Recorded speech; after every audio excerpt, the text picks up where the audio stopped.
Déjà, merci d'être venu. J'avoue qu'avec les concurrents en face, je pensais pas que la salle, il y aurait du monde, tout simplement. Donc, franchement, c'est top.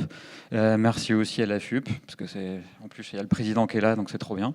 Si vous pouvez en même temps faire un peu d'applaudissements pour justement l'organisation.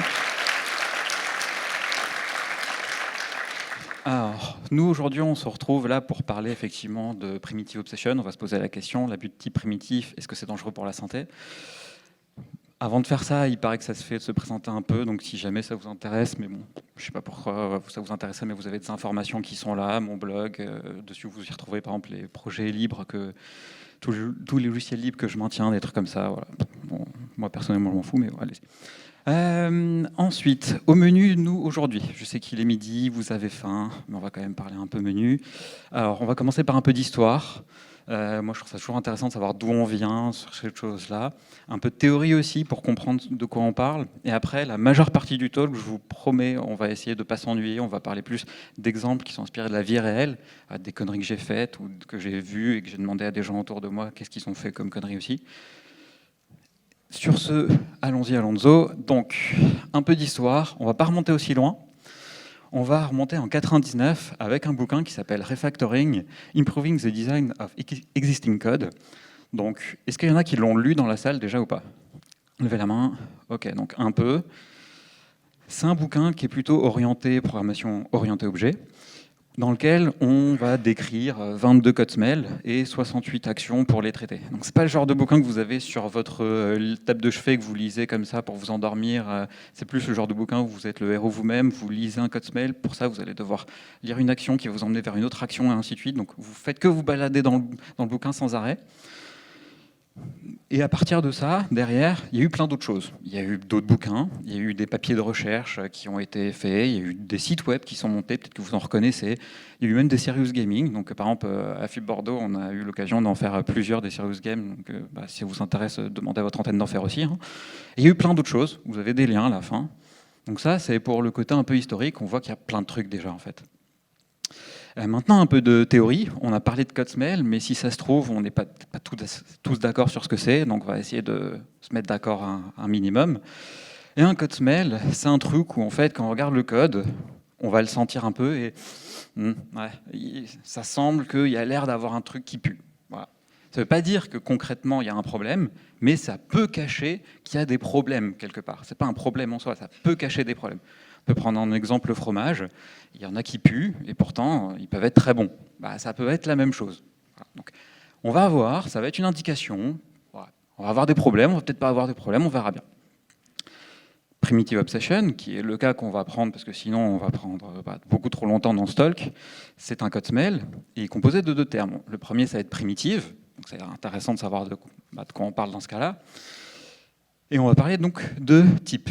Alors, je ne vais pas aller très loin, on va très vulgariser cette notion-là de type, mais grosso modo, on a des types primitifs et on a des types complexes ou composites. Si vous voulez vraiment en savoir plus dessus, par exemple, notamment les types, par exemple, quels sont les types primitifs en PHP, ce genre de choses, vous avez des talks de Gina qui sont présents sur Internet, qui sont très intéressants, donc allez-y. Nous, on va rester les types primitifs, par exemple string, int, float, ce genre de conneries. Ça va être vraiment les types de données basiques sur lesquels on va utiliser et vraiment les blocs fondamentaux sur lesquels on va pouvoir les prendre et construire tout le reste. Tout le reste, ça va être les types composites, où eux, ils vont nous permettre de pouvoir représenter un concept, peut-être métier, ce genre de choses, un peu plus complexe, ils vont pouvoir contenir de la logique. Là, on peut voir par exemple que vous imaginez une maison, elle est composée de plein de trucs. C'est plein de trucs, ça peut être des types complexes, une fenêtre par exemple, qui est elle-même composée de plein de trucs, ou des briques, parce qu'une brique, on pourrait considérer que c'est un type primitif dans ce cas-là. Donc ça, c'est un peu l'exemple, et selon ce qu'on va vouloir, parfois on va peut-être vouloir un type primitif. Juste, j'ai besoin de poser une brique quelque part, je vais dire que c'est une maison, et je veux grosso modo voir à peu près, j'en sais rien, combien ça va prendre de place dans un jardin, une connerie comme ça suffira. Par contre, si je veux essayer de ouvrir une porte, j'ai beau avoir dessiné ma porte, je ne vais pas avoir l'action en elle-même. Donc là, dans ce cas-là, un tic un peu plus complet que la brique sera intéressante. Maintenant, on a aussi obsession. Et donc l'obsession, normalement, ça va être assez simple. Voilà, vous utilisez des types primitifs partout, on en abuse, en veux-tu, en voilà, on en met partout, partout, partout, partout, sans arrêt. Ce qui à la fin nous donne que oui, bon, bah voilà, primitive obsession, c'est donc un code SML dans lequel on va utiliser des types primitifs, beaucoup trop, pour représenter nos modèles de données. Simple, efficace, et on s'est dit que qui dit code SML dit que potentiellement on a un problème. Voilà. Si ça se trouve, on va en avoir. Donc là, on va prendre un exemple. On a un produit, et ce produit, il a un prix, et qui s'est représenté comme ça, avec une propriété string. Là, comme ça, si je vous demande, et que vous réfléchissez directement, à votre avis, le prix, il ressemble à quoi? C'est quoi, là, comme prix?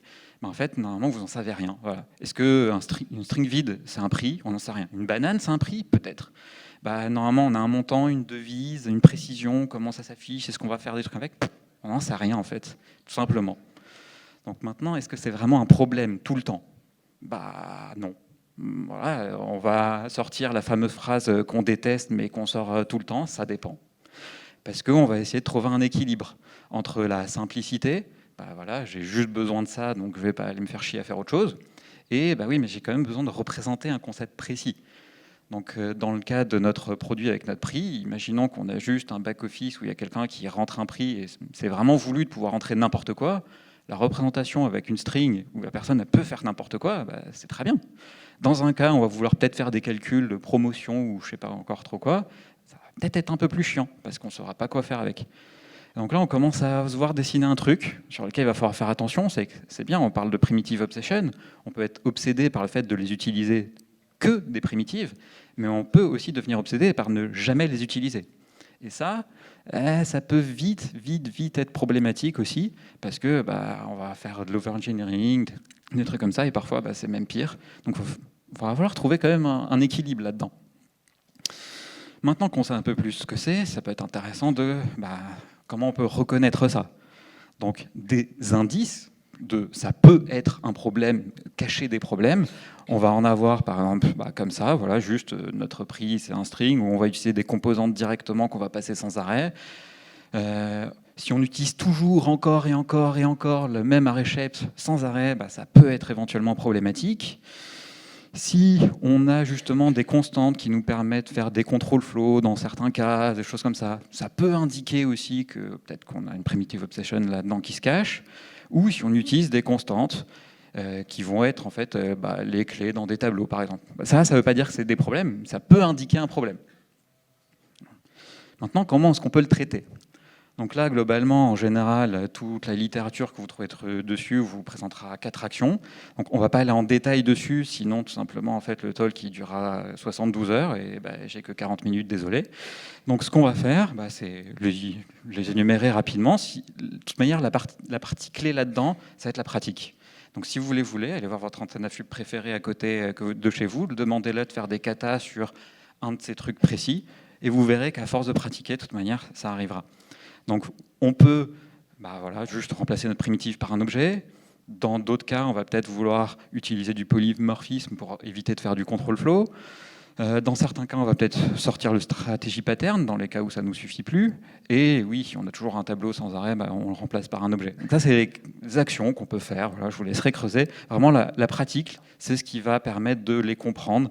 Et chaque chose, justement, là-dedans, vont vous emmener vers d'autres sujets aussi à creuser. Donc, amusez-vous à aller creuser ces choses-là.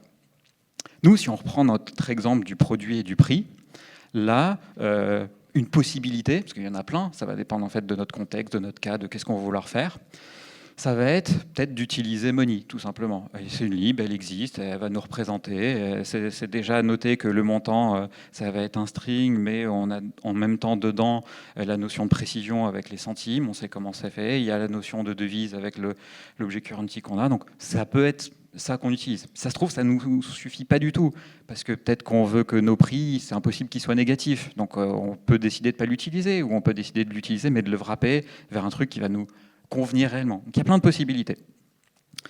Et ça, on en conclut avec normalement la partie théorie, ou peut-être que vous vous êtes fait chier, j'espère pas. Mais maintenant, normalement, quand vous voyez cette carte, quand vous voyez ça, peut-être que ça va vous déjà plus facilement vous indiquer, ok, là, j'ai peut-être une primitive obsession. Et donc, maintenant c'est parti, mon cas oui, on va parler de nos exemples de la vie réelle. Donc, alors, Ils sont simplifiés, parce que c'est que des exemples et qu'il y en a certains, ils vont être trop complexes. Mais pareil, là, ce qu'on va faire, donc on va fusionner tous, voilà. On va devenir une seule même personne et on va essayer de vivre, parce que je vous ai dit, le truc clé, c'est de la pratique. Donc on va essayer de vivre notre vie de tous les jours et dans quel cas des refactoring où potentiellement cette primitive obsession peut nous embêter et où en fait on peut en faire une force de temps en temps éventuellement. Donc c'est des exemples, je les ai pris à la fois de quand je me suis chié tout simplement, j'ai fait des conneries, je me suis pris dans des projets où c'était déjà présent, j'ai demandé à des gens autour de moi qu'ils ont fait la même chose et j'ai choisi ce que j'ai considéré comme les meilleurs exemples. Notre petit contexte, donc nous tous, ici, même personne, nous travaillons sur une appli qui s'appelle Evenites et ça vend des événements. Voilà. Je ne sais pas ce que ça veut dire, mais pour l'exercice, on s'en fout. Ça fait un certain temps qu'on est sur ce projet. Voilà. On a eu l'occasion de sentir quelques petits trucs, des trucs qui sentent bon, des trucs où on s'est posé des questions, des trucs où on sait totalement que ça pue et ça va nous poser problème, mais pas encore assez justement pour savoir l'entièreté de la codebase, à quoi ça ressemble, qu'est-ce qu'il y a, connaître tout le métier sans arrêt. Donc ça, c'est nous. On se lève le matin et on va commencer notre taf. Alors, je ne sais pas, est-ce que vous préférez le thé ou le café ici? Thé? Café? Bon, tant pis, on ne va pas dire à la café. On a pris notre café et on va commencer par fixer un bug. J'espère un peu mieux que cette image. Et qui dit fixer un bug dit que nous, en général, on commence par aller voir dans notre issue tracker préféré, voilà, et on commence à lire l'issue pour notre plus grand plaisir. On sait qu'on adore tout ça. Et donc, si on lit ça, on voit qu'apparemment, c'est impossible de rechercher des événements sur la page catalogue qui permet normalement de rechercher des événements. On a un champ de recherche, on est censé pouvoir mettre des SKU. Avec certains SKU, ça marche. Avec d'autres, on a des problèmes, on a des messages d'erreur. On a des exemples de SKU pour lesquels ça fonctionne, des exemples pour lesquels ça ne fonctionne pas. Voilà. Donc, c'est peut-être pas le meilleur ticket du monde, voilà, la meilleure description d'issue du monde, mais au moins elle est là, elle nous permet de comprendre. Par contre, on a un truc déjà qu'on voit, c'est que ça parle tout le temps de SKU, et si ça se trouve, voilà, on n'est peut-être pas sûr de ce que ça veut dire chez nous. Donc, on va aller, pareil, lire notre documentation préférée, et là, on a de la chance, elle existe et elle est à jour. Voilà. C'est quand même simplifié par rapport à la vie réelle. Et on voit qu'un SKU, c'est un Stock Keeping Unit, donc un code d'identification unique pour tout simplement savoir combien il y en a en stock d'un produit. Donc par exemple, mon t-shirt rouge XL, j'en ai combien en stock, mais mon t-shirt rouge en M, j'en ai combien? Et le t-shirt vert qui est XL, j'en ai combien? Voilà, ce genre de conneries.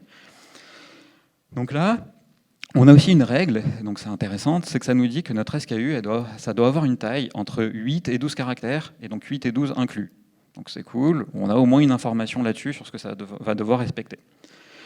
Donc, maintenant on comprend ce que c'est un SKU et on se rappelle que on avait vu ça, je crois, à un moment donné dans notre code, au niveau des événements, on avait vu que le SKU c'était juste une string. Une string et on s'était posé la question à ce moment-là. Mais on travaillait sur un autre fit ou un autre fixe, on ne sait plus trop, et on avait juste vu, donc on l'avait laissé de côté, on s'était posé la question. Bon, maintenant on se le remémore, on le voit, ok. On va aller voir directement le code de notre forme pour cette fameuse page de recherche catalogue. Et là, on voit que voilà, on cherche la taille entre 10 et 12, et sinon on se trouve une exception si ça ne marche pas. Bon, le code, au final, c'est plutôt simple. Hein. On change un 10 en 8, et puis on s'en fout, on passe à la suite. Voilà, il n'y a pas de raison de se batailler plus. Alors peut-être que c'est ce qu'on va faire, mais pour l'instant, on va réfléchir. Voilà. Pour l'instant, on ne va pas faire ça. Parce qu'on a une règle dans l'équipe, ça va être de toujours laisser le code qu'on a trouvé et qu'on a édité un peu mieux que comme on l'a trouvé. Donc ça, on ne va pas le faire de suite. Peut-être qu'on a une urgence, on le fera, on commit et on va faire, mais dans tous les cas, on va vraiment réfléchir à ok, qu'est-ce qu'on peut faire de mieux? Parce que ça, si on fait ça, on aura d'autres problèmes à un autre moment, si ça se trouve. Donc pour ça, il nous faut des données. Pour nous faut des données, il va falloir qu'on aille aller les chercher et regarder qu'est-ce qui se passe pour le SKU en général dans toute notre appli. Donc on regarde, on voit qu'on a un formulaire d'édition et de création pour les événements. Là, on est OK, la taille, elle est bien, on est entre 8 et 12, on est content. On a une autre page de recherche où là, on est OK, mais par contre, déjà, c'est pas écrit pareil. Donc voilà, complexité cognitive, mentalement, on rajoute de la charge. Il faut qu'on se rappelle que peut-être parfois, c'est pas pareil et c'est vite fait. Alors moi perso, quand j'ai écrit le talk, à un moment donné, je me suis brainfuck tout seul en mode attends, 8 et 12, là, je suis bon les trucs ou pas? Voilà, donc mine de rien, ça aide aussi là. Et on a aussi une page d'import où on va importer un CSV pour importer des événements. Sauf que là, c'est dommage, il n'y a rien. Voilà. Et si on creuse, on va voir justement les issues passées, on demande aux gens tout simplement. On voit qu'il y a effectivement eu des bugs qui sont arrivés de temps en temps, random, ils ne savaient pas trop, mais ils ont juste remarqué qu'à chaque fois, l'appli est crashée, mais c'était à cause de la donnée qui était stockée en base. Du coup, bon, bah, voilà, on change la donnée ce qui est en base, l'appli fonctionne et on passe. Bon, bah, là, je crois qu'on a trouvé le coupable, hein, au moins on le sait pourquoi. Et on continue, et on voit qu'il y a des endroits c'est bon, il y a des endroits c'est pas bon, parce qu'on va rechercher que c'est qu'une string vide ou pas, et des trucs comme ça, et donc il y en a plein. Ok, donc là on a pris plein de données, on va faire une petite pause, on va récap tout ça, parce que ça fait déjà beaucoup d'informations. Alors qu'est-ce qu'on a? On a clairement une duplication au niveau de la connaissance. Qu'est-ce qu'un SKU? C'est fait partout, parce que c'est comme ça. La règle de entre 8 et 12, elle est dupliquée partout, et parfois même elle n'est pas dupliquée, elle n'est pas respectée. Donc qu'est-ce qu'un SKU? C'est pas respecté dans tout notre appli. C'est problématique. D'ailleurs, c'est pile notre bug, hein, c'est pas respecté, du coup on a un bug, voilà. Et c'est ce qu'on doit corriger. Si jamais on doit changer ce SKU, c'est risqué, parce qu'on risque d'introduire des bugs. Si ça se trouve, voilà, le changement qu'on a là, qu'on va devoir faire, c'est qu'un jour, la taille du SKU, c'était entre 10 et 12, il y a quelqu'un qui a fait le changement, il s'est planté. Voilà, simple, c'est risqué. Et en plus, on sait qu'on a des bugs, notamment dans cet import qu'on adore tous. Et voilà, forcément, il y a des bugs. Donc là, clairement, maintenant, on peut se dire, oui, ça sentait pas bon, mais parce qu'il y a eu une raison. Sous le tapis, il y avait vraiment quelque chose de caché qui était pas jojo. Donc là, on a des problèmes, on les a identifiés. Donc on va se poser la question, comment est-ce qu'on peut régler ce problème? Parce que c'est intéressant quand même maintenant de savoir comment régler le problème. Donc là, avant de passer à une vraie solution, pareil, on va se présenter des possibilités qu'on a peut-être déjà vécues. Alors là, c'est des trucs pareil, des conneries que j'ai déjà faites moi-même, que j'ai demandé à des personnes qu'est-ce qu'ils ont fait comme conneries, qu'on a déjà vues, etc. Et un petit melting pot de ce qu'on va voir. Donc on va réfléchir et on va se dire, bon, allez, ça c'est simple, hein, voilà. On va se mettre une petite contrainte sur notre propriété, on utilise le validator à côté sur notre événement et puis c'est plié. Hein, on va aller reboire notre café, on est content, allez.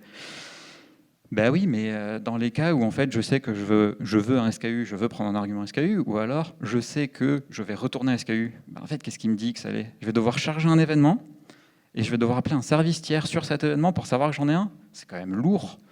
Surtout si je veux en plus cet événement lui changer le SKU à la volée parce que ce ne sera pas le bon, on traite. Donc c'est quand même lourd, donc on va peut-être pas faire ça. Du coup, il y en a qui vont se dire, bon allons, on fait juste la validation sur les SKU. Oui, mais ça veut dire que je vais toujours devoir appeler quand même un service tiers. Je vais devoir réfléchir à chaque fois que je vais récupérer un SKU quelque part que, alors c'est vrai, comment il s'appelle déjà le service? Il est là, il faut que je le mette là, il faut que je machin. C'est lourd, on va l'oublier. Si on a déjà été pas foutu de se rappeler que c'était entre 8 et 12, on va oublier qu'il va falloir appeler un service quelque part, c'est obligé. Donc, on va peut-être faire une autre idée. Voilà, non, mais on veut que nos entités soient toujours valides. On ne veut pas des entités anémiques, donc allons-y, on va se dire que directement, on va valider que c'est bien un SKU, et puis on va le mettre dedans. Oui, mais on a le même problème, j'ai pas envie de charger un événement pour ça, c'est complètement con. Donc t'inquiète, voilà, on va rajouter une petite méthode statique, isSKU valide, donc là, normalement, vous voyez le truc, oui, je vais quand même devoir appeler un truc tiers, ça va être chiant, j'ai pas envie de me rappeler qu'il faut toujours avoir ça, je veux un SKU, je veux pas me poser de questions, en fait. Donc, c'est pas ce qu'on va faire, forcément. Et après, il y en a qui vont se dire, on va créer un God-Object qu'il Event Manager où on ne sait pas ce que ça veut dire. On va lui mettre justement un SKU isValide dessus, et puis c'est pareil. Voilà, vous voyez, c'est exactement le même cas. Hein. C'est un truc tiers, on n'a pas envie. En plus, on ne trouvera peut-être même pas le nom. Donc bon, on va pas faire ça.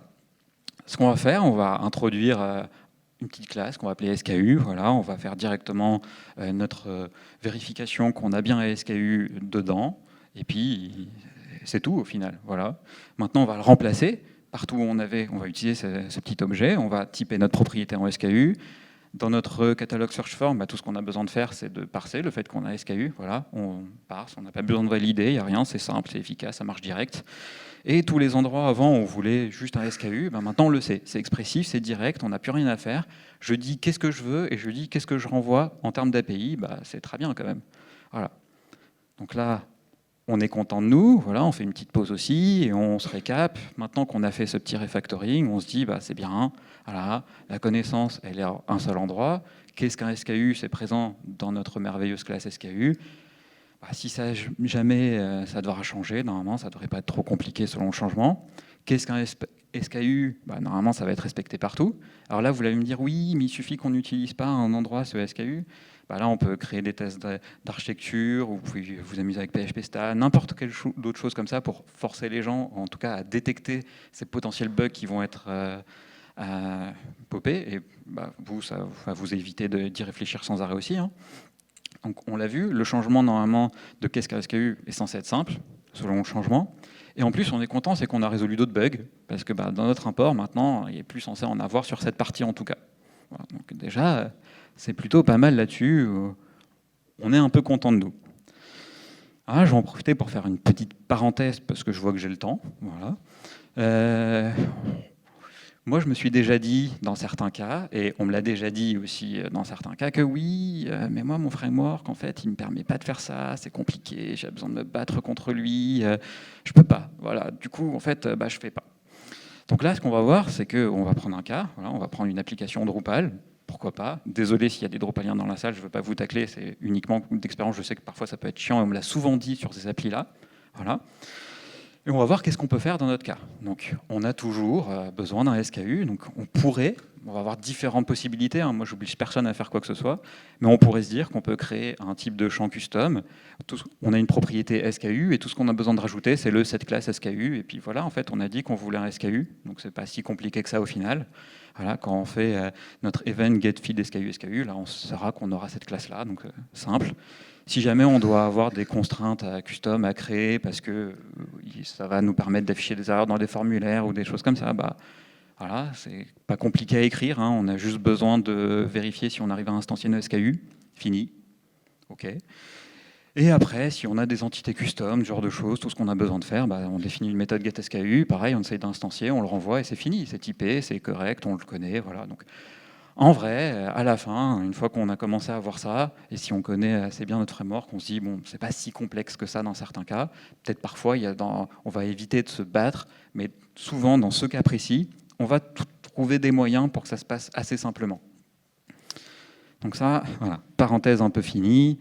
Maintenant, on est content, on a fini la correction de notre bug, on peut aller courir dans notre jardin avec notre chien, on est content, on fait une petite pause, voilà, on se repose. On va rechercher un café, et bam, on voit qu'il faut qu'on rajoute une fonctionnalité. Parce que c'est bien sympa de corriger des bugs, mais c'est aussi sympa de rajouter des fonctionnalités. Alors, j'avoue, je préfère souvent les supprimer, mais là, pour l'opération du talk, c'était un peu plus difficile de vous présenter, hein, donc on va rajouter une fonctionnalité. Et vous connaissez la chanson, pour rajouter une fonctionnalité, savoir que ça, on va lire notre merveilleuse issue dans notre issue tracker préférée.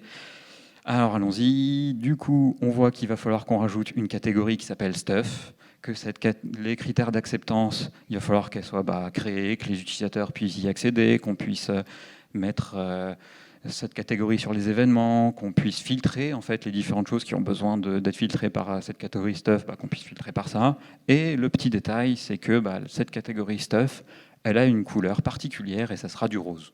Voilà. Donc là, quand on lit tout ça, pareil, ça casse pas trois pattes à un canard. Et on peut résumer ça en une phrase assez simple, qui va être qu'un événement a une catégorie, et une catégorie a une couleur. Simple. Il n'y a pas grand-chose non plus à avoir. Donc théoriquement, si la réalité elle est simple, normalement, quand on l'a modélisé avec notre modèle de données, ça devrait être simple. Voilà, là, on se dit ça instinctivement. Sauf que, on se rappelle, voilà.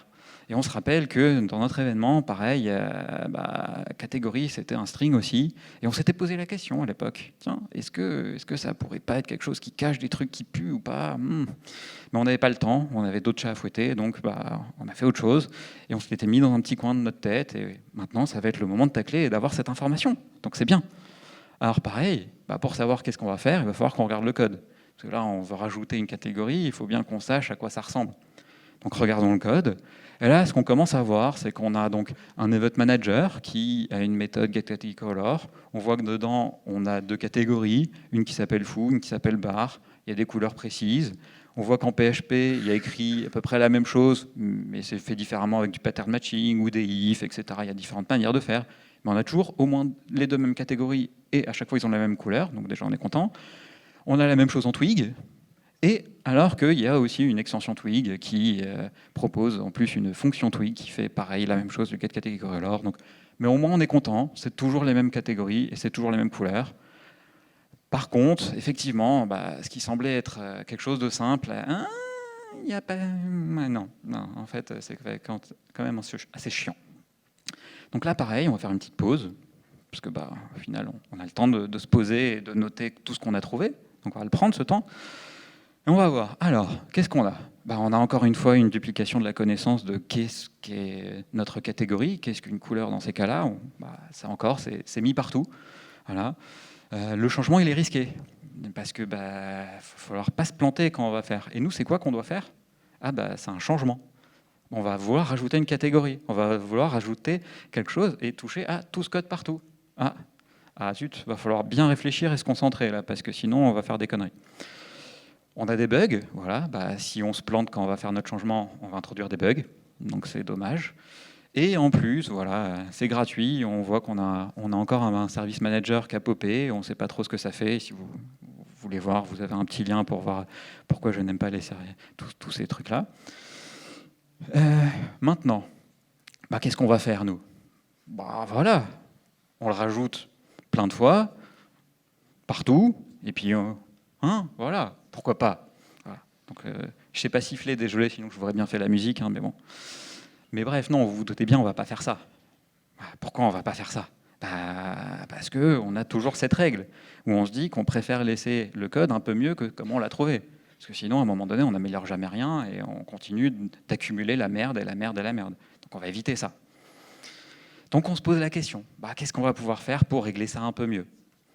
Bon, pareil, on pourrait se dire que, on va utiliser la méthode getCategoryColor de notre event manager partout et on sera bien normalement, ça devrait le faire. Oui, mais rebelote, et dans le cas où en fait, je sais que je veux une catégorie ou que je vais retourner une catégorie, je fais comment pour savoir que c'est une catégorie tout simplement ? Je vais devoir à chaque fois appeler ce service. C'est un peu chiant quand même. En plus, je vais devoir appeler un événement, je vais devoir le charger encore une fois, c'est un peu lourd.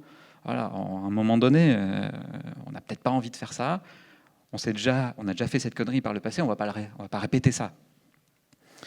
Donc, pareil, il y en a qui vont se dire, vas-y, on rajoute juste cette méthode, on la met en fait sur l'event parce que ça n'a aucun sens qu'elle est déportée ailleurs. Au moins, là, c'est correct. Voilà, notre événement, il a une fonctionnalité, ça va être de pouvoir nous dire c'est quoi la couleur de la catégorie. Ça peut être cohérent, pourquoi pas. Mais là, on a le même problème. Tous les endroits où on sait qu'on veut une catégorie, on l'a dans le cululu, en fait. On ne peut pas faire grand-chose.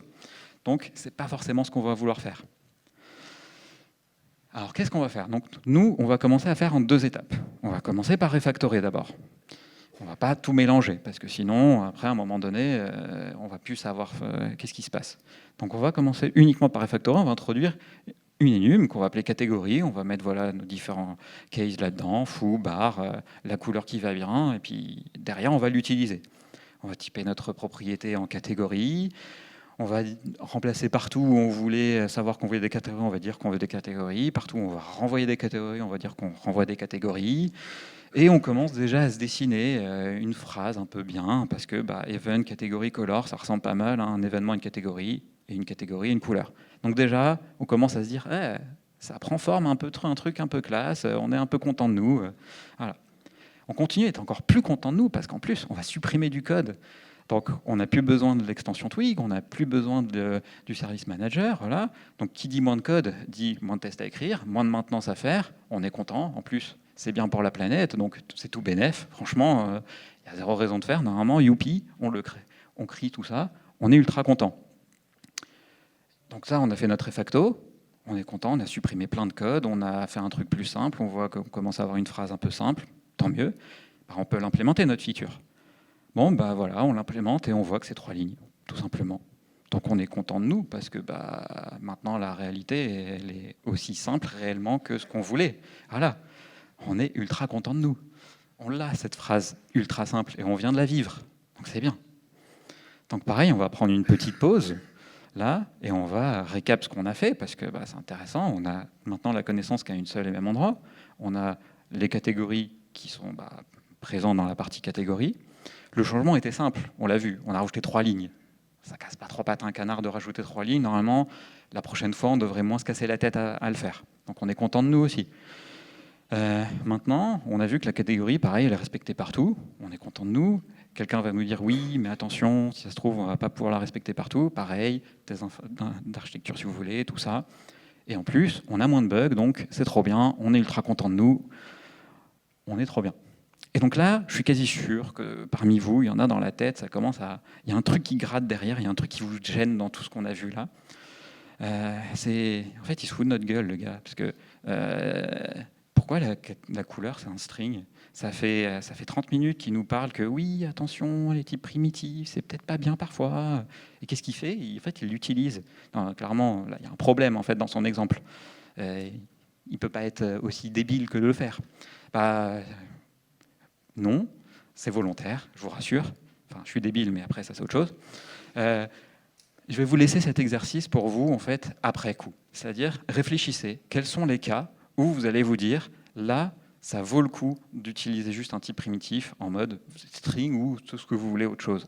Ou ça vaut le coup d'aller quelque chose de plus complexe. Quel genre de cas vont vous amener ça? Et à chaque fois, dans peut-être ces cas-là, réfléchissez à comment vous allez faire cette conception-là, comment vous allez modéliser, qu'est-ce que vous allez vouloir coder. Limite, codez-le, essayez de tester ces choses-là. Faites ça en exercice. Et vous allez essayer normalement de voir que vous allez tomber sur des moments où vous allez vous dire que en fait, j'en ai juste pas besoin. Si je le fais, ça va être de l'over-engineering. Si je m'en fous royalement de la couleur et que je veux juste que ça s'affiche quelque part, voilà, ça peut être très bien. Vous allez peut-être avoir des cas où, au contraire, vous allez vouloir peut-être faire un petit pari et vous dire que non, mais en fait, je sais que dans le futur, ça sera utile. Peut-être premature optimisation ou pas, on n'en sait rien, ce sera un pari à vous de faire et que je vous demande justement de réfléchir à ces choses-là. Comment est-ce que vous pouvez faire? Qu'est-ce que vous avez envie de faire avec cette fameuse couleur? Comment vous avez envie de la modéliser et quels sont les cas qui vous obligeraient à la modéliser d'une certaine manière ou d'une autre? Donc, voilà. Donc là, on est content. Pareil, on a fini notre petite fonctionnalité. On peut aller courir dans notre jardin avec notre cochon ou notre chien, ce que vous voulez. Donc, honnêtement, il n'est pas trop mignon, ce cochon. Franchement.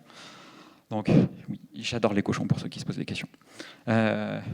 Donc, déjà, maintenant qu'on a vu tout ça, on va pouvoir conclure et on va pouvoir se dire que, effectivement, donc, qu'est-ce que c'est Primitive Obsession comme code smell? Maintenant, on a une idée. Mentalement, on peut se dire, OK, c'est une carte, ça nous fait ça, etc., etc. Très bien. Mais on voit qu'on a aussi son pendant. Si ça se trouve, à des moments, on risque de faire quelque chose on va vouloir plus jamais utiliser de primitif de notre vie. Et vous imaginez bien que si vous essayez de construire une maison en n'utilisant qu'une maison, voilà, déjà, mentalisez comment vous faites pour construire une maison qu'avec une maison. C'est difficile. Voilà. Je ne vous parle pas d'aller piocher les composants de la maison. Hein. Vraiment, vous empilez des maisons, vous en construisez une. Voilà, c'est complexe et vous allez arriver à un truc où je ne suis pas sûr que vous avez envie de vivre dedans. Donc, si ça se trouve, ça va être la même chose. Et j'avoue, d'expérience, souvent, je me suis retrouvé à me dire que, franchement, si j'avais su, j'aurais pas fait cette optimisation qui est prématurée, j'aurais pas testé d'essayer de faire justement cet over-engineering, tout simplement. Je me serais resté sur un truc ultra con, ultra simple, ça m'aurait suffi. Et le jour, là, maintenant, où j'en ai besoin de plus, ça m'aurait fait moins chier. Donc là, déjà, il y a un risque dans les deux côtés. On peut utiliser trop les primitives, on peut les utiliser pas assez. Il faut faire gaffe. Mais à la fin, nous, ce qu'on veut, quand on code, en général, on aime bien que la connaissance, elle est à un seul endroit. Et elle ne se multiplie pas partout. Parce que quand elle commence à se multiplier partout, on a des bugs, on a des trucs, c'est chiant, on ne sait plus quoi faire. Mentalement, on en encaisse encore et encore des informations. Et à un moment donné, notre cerveau, il va plus pouvoir encaisser. Donc ça va être difficile. On aime bien avoir un code qui est le plus compréhensible possible, le mieux organisé possible. Donc forcément, pareil, ça va revenir là-dedans.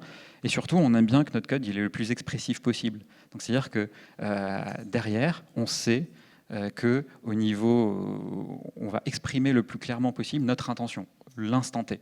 Et donc quand on va lire plus tard le code dans 2 semaines, 2 mois, 2 ans, que ce soit nous qui l'avons écrit ou quelqu'un d'autre, au moins, on aura des informations sur cette intention que ça voulait, elle est claire, elle est présente, elle va être transparaît direct, sans avoir potentiellement à lire 3 km de documentation, parce que c'est la vérité. Voilà, si votre documentation elle vit pas et qu'elle est à côté, vous la lirez jamais, du coup elle sera toujours obsolète. Donc là au moins elle est directe, elle vit parce que c'est dans votre type, c'est dans votre API que vous êtes en train de construire, c'est expressif. Vous avez envie de lire ça simplement. Et à la fin, on aime bien quand il y a moins de bugs. Donc on va en profiter pour ce genre de cas. Donc si jamais vous avez envie d'avoir plus d'informations, vous avez tout un tas de lectures là-dedans. Voilà. Le tout dernier lien, là, par exemple, c'est un papier de recherche qui est assez intéressant, sur lequel ça parle justement d'un jeu de cartes sur les principes du refactoring. Sur maintenant cette page-là, vous avez un autre lien, il me semble, qui emmène, ou c'était peut-être la page d'avant, je ne sais plus, mais qui emmène vers justement un jeu qui a été fait par des gens qui sont basés sur ce papier de recherche, donc c'est assez intéressant. Je vous le redis, hein, voilà, nous au FUB Bordeaux, on a fait des sessions, des meet-up en jouant avec. Demandez à vos différentes antennes de le faire, c'est assez intéressant. Voilà, vous avez plein de liens si ça vous intéresse d'aller voir. Sur ce, merci à vous. En bas...